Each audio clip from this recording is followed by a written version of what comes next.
Bowser is labeled as the main villain in the Mario series. He's a heartless creature who has nothing but evil intentions. At least, that's what we're led to believe. He's done some bad things, so it's easy to look at his actions and say, what a jerk! He's obviously the bad guy. However, we're going to take a different approach to this, looking at why Bowser isn't really the big baddie he's made out to be. Instead, why he's actually a really kind-hearted and gentle beast.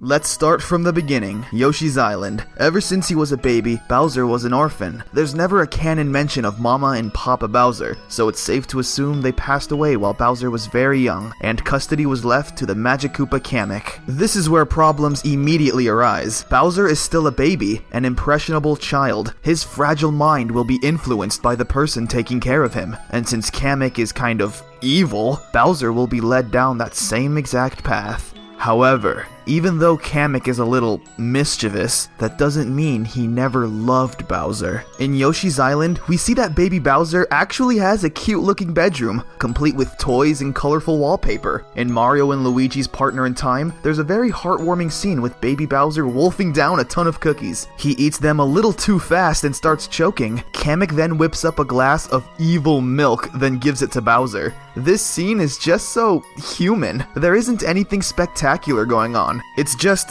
cookies and milk. Bowser even utters the words, "Nothing quite like good cookies and evil milk."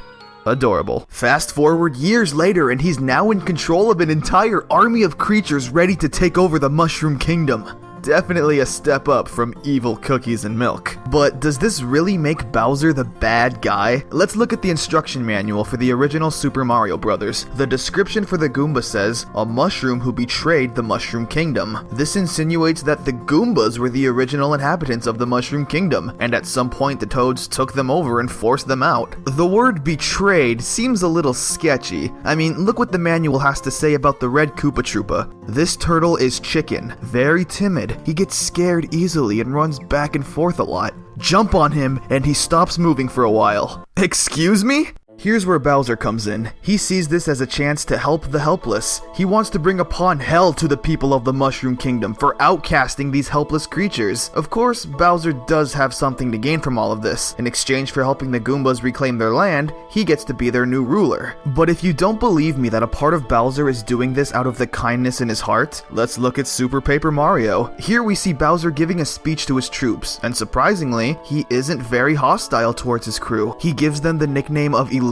Minion Task Force. He's in front of everyone smiling. There's just a calm and friendly presence to him. Sure, he calls them idiots sometimes, but look how they react. They love it. Bowser comes off more as a father figure than a tyrannical overlord, and the minions feel the same way. They follow Bowser out of respect, not out of fear, although they are cautious of his short temper.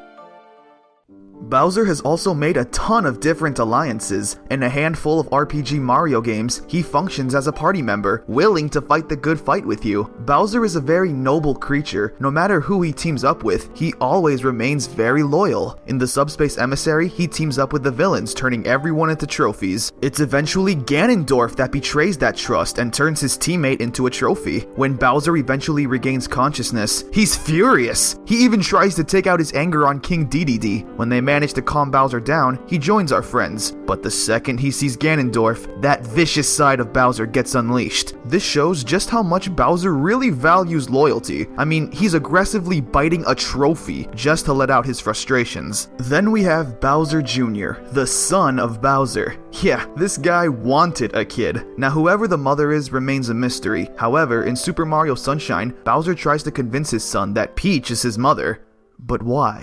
Bowser grew up never fully knowing his parents. The effect that can have on someone is devastating. When he tells Bowser that he knew all along that Peach wasn't his mama, Bowser tears up a little bit. He wanted to do everything he could to protect his son from this type of pain. It isn't fair to label Bowser as the villain. It isn't fair to call him evil. But that's just how life works. It isn't fair. Just like Bowser, we go through our lives doing what we believe is the right thing to do. But it can never be that easy. Why is that? It's because there's always people who want to judge your character. Those who want to slander you. Nobody's perfect, but instead of us just accepting that, we use that as a catalyst towards others. You mess up once or do something that is deemed to be bad, and all of a sudden you're a bad person. I'm not saying that Bowser is the nicest guy out there, but if people just step back, walk a mile in someone else's shoes, and look at things from their perspective, who knows? The world just might be a more friendly place to live.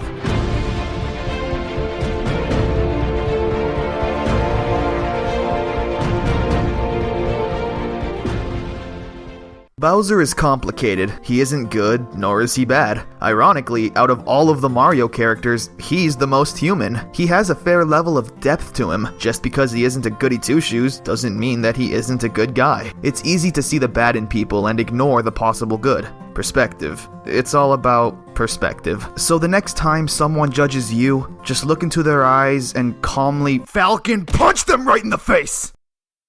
Hey everyone, thanks for watching. I wanted to give a quick shout out to my Patreon donators for going that extra mile to help support the channel. It really means a lot. If you guys want to help out the channel, then you can click that link on the screen or in the description and it'll take you to my Patreon page. Of course, it's completely optional. Thanks again guys, you rule.